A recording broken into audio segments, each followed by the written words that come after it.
Right, so things have finally reached a head in Rochdale, and Labour have formally dumped their candidate Azhar Ali, giving up the seat in effect.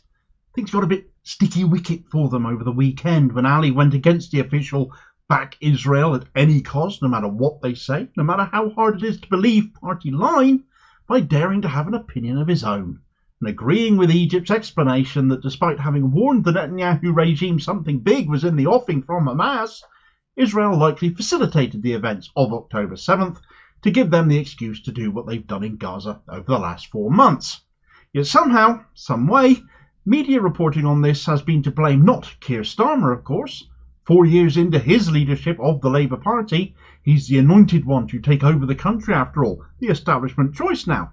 No, they decided this clearly has to be all Jeremy Corbyn's fault.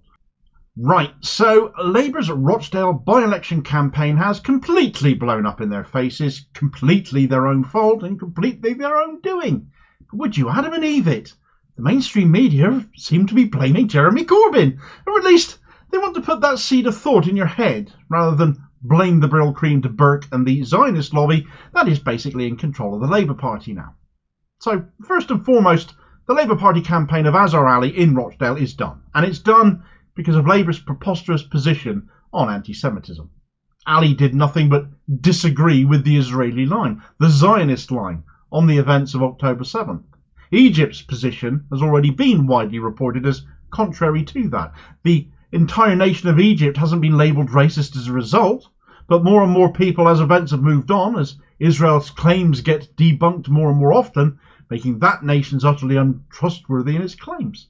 Yet because disagreeing with Israel, with Zionism, is equated to anti-Semitism under Starmer's Labour, itself a racist notion, the state of Israel is not above critique, and it sets a dangerous precedent to try and force that. But it's too late now for Labour to replace Ali, and his name will still appear on the ballot as Labour's candidate. Labour's spokesperson on this said in a statement, "Following new information about further comments made by Azhar Ali coming to light today, the Labour Party has withdrawn its support for Azhar Ali as our candidate in the Rochdale by-election. Keir Starmer has changed Labour so that it is unrecognisable from the party of 2019.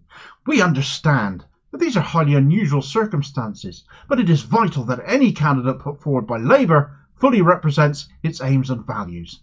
Given that nominations have now closed, Azhar Ali cannot be replaced as the candidate." Yes, we know Starmer's changed Labour unrecognisably from the party of 2019. It's now a carbon copy of the Tory party, and as for its aims and values, it's whatever the Zionist lobby tell them. Nominations have closed.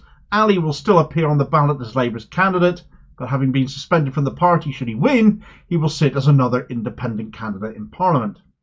If I was Ali, despite public grovelling and apologies for speaking his mind, I'd give Starmer beef should he get to Parliament. But let's face it, this has really all happened because Labour were going to lose. That would be toxically embarrassing because they were going to lose to George Galloway, and now surely Galloway will be the runaway winner in Rochdale now. Now, some might point out, having seen my previous coverage on this by-election, that Ali has apologised and still been suspended, just like Keir Starmer now, isn't he? Damo, you old rotten lefty, some might be thinking. You tried to make out that Starmer was singled out, yet look at Ali. Well, there's one big difference here, and if you refer back to the first thing the spokesperson said, it was that new information has come to light. That wasn't true of Starmer. But equally, Labour have chosen not to share said new information, so I smell an excuse. And Labour's very much are factional, they've just had no choice, and bearing that out, making it oh so obvious, is some of the contortions happening by those who regularly attack the left with accusations of anti-Semitism, now bending over backwards to excuse Azhar Ali, who has been accused of that as well, even though there's no evidence here to support that, and I'm no fan of the right wing. I've no reason to defend Ali here myself, other than to point out anti-Semitism has once more been weaponised for Labour's convenience, it appears, given they won't share this new evidence, and their double standards and abuse of Labour's disciplinary systems have been exposed for utterly factional motives. I brought up Louise Ellman, former MP, one of Labour's loudest Zionists, the other day, since she's a pal of Azhar Ali. They got photographed together. Her hypocrisy and double standards on anti-Semitism has been shown on a tweet, much of which she repeated on Radio 4's Today programme this morning. But the tweet read, "I am appalled at Azhar Ali's comments repeating outrageous and deeply offensive conspiracy theories. It is right he has given a full apology. I have known Azhar for over 20 years, and he has consistently supported me when I was subjected to anti-Semitic attacks. No calls for his expulsion for his comments then. Benefit of the doubt expressed. Is that because he's your mate in this instance?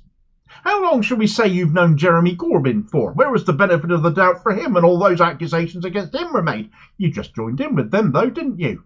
That's because you wanted him toppled, so there was none, was there? She's not the only one doing the political equivalent of circus-level contortionism over anti-Semitism in relation to one of their own faction, though. Adam Langelben's another one, currently the director of right-wing Labour vehicle and what used to be called Progress, standing for everything that absolutely wasn't and still isn't progressive, but now calls itself Progressive Britain. A long-time vocal opponent to what Corbyn stood for and those supporting him. He said on the Azhar Ali situation, tough choices in real politics. It's quite clear that Labour's candidate in Rochdale shouldn't have been, nor be the candidate now, but legally he cannot be removed. Ordinarily, in any other by-election, I would probably advocate Labour laying down tools on principle. In any other by-election? What's different about this one then? So you think Labour members should still campaign for this chap then? Why an exception here? What's different? Surely if you're so invested in fighting racism as you purport to be, there can be no exceptions. Is it because he's your faction then? More benefit of the doubt, is it? What have the Jewish Labour movement said on this then? They're bound to have said something, aren't they? They are the arbiters of all things anti-Semitism in Starmer's regime. Not that you need to be in Labour or Jewish to be a member of them, and let's face it, they're more about supporting Zionism than fighting genuine anti-Semitism. But their chair, Mike Katz, has also had his say. More contortionism, saying, Azhar Ali's comments are totally reprehensible, but this close to polling day, electoral law says he will be Labour's candidate, whatever Starmer says or does now. Ali's destroyed his past record of allyship with the Jewish community and has a mountain to climb to repair it.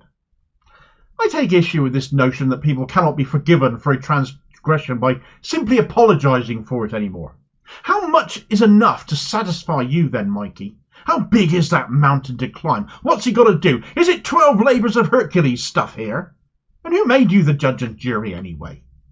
All Azhar Ali has done that we publicly know of, the new information that has come to light aside, is share Egypt's view of what happened on October 7th and not Israel's, which, given Israel is still allegedly responding to that 4 months on, gives weight to Egypt's view that this was intentional in order to do what they are doing now and have done ever since. That they let these things happen. That they let the events of October 7th happen. That it gave them the excuse to commit the genocide they are now committing and have been doing for months. That's Ali's crime. Not anti-Semitism, but voicing an anti-Israel view.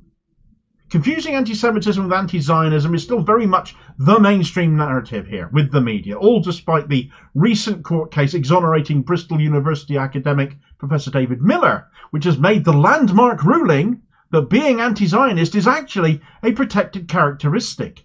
Ali, if he feels like it, if he feels justifiably wronged by what has been done to him by his own party, therefore, surely has a right to recourse due to that ruling. Miller himself has spoken out on the findings, but only in alternative media because no mainstream media have approached him for comment. The same thing happened regarding the Ford report and Martin Ford, the author of that. Only Al Jazeera gave him a platform, and again, small independent media paid any attention to what that report said and what he himself had to say on those matters.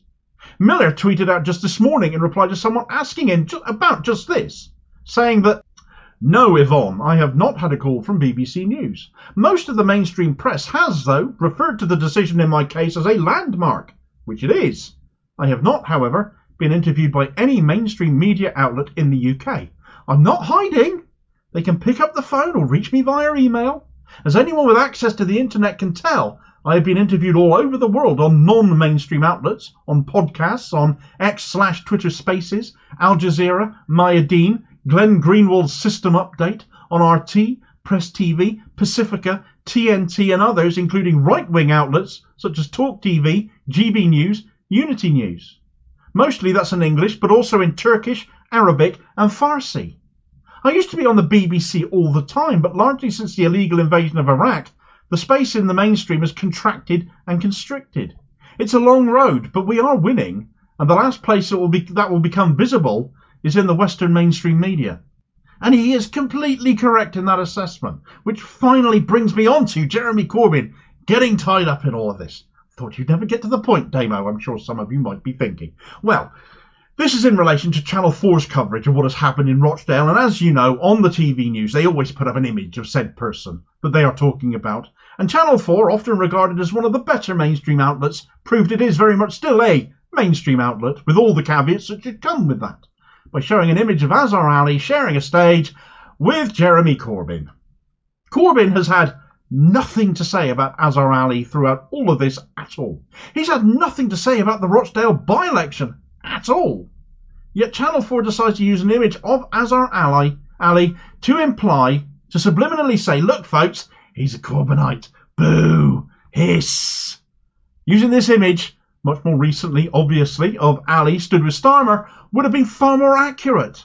But that's not how our mainstream media works. Do you see how it does work, though, yet?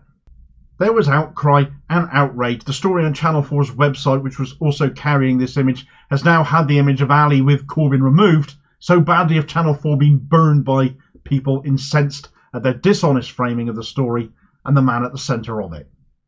Deservedly so, of course. And again, it reinforces the point I regularly make to support your favourite, smaller, independent news outlets if you can, because they rely on their reputations and their accuracy to even get by, to exist. Not to mention, of course, the funding of them by their audience, for whom many of them simply couldn't do what they do without it. Mainstream dishonesty is literally why this channel, as an example, came into existence, and I'm certainly not alone in that story, being a familiar one amongst other bloggers, vloggers, writers and journalists, supported by you, for you. So if you can, do support them, whoever they are. Of course, it isn't just what the mainstream media frame some stories as that is the problem. Equally part of the problem is them not covering what is important at all, such as the rise in the numbers of people across the country getting organised and choosing independent candidates from amongst their own to stand to represent them in Parliament, instead of putting up with yet another invisible MP, not interested in them, only in it for their own career prospects. The recent selection of former ANC politician Andrew Feinstein to stand against Keir Starmer himself garnered some mainstream interest, but there are far more than just Andrew standing, and they deserve to be noticed too for who they are standing against and what they are standing for, as this video will tell you all about. And I'll hopefully catch you on the next video. Cheers folks.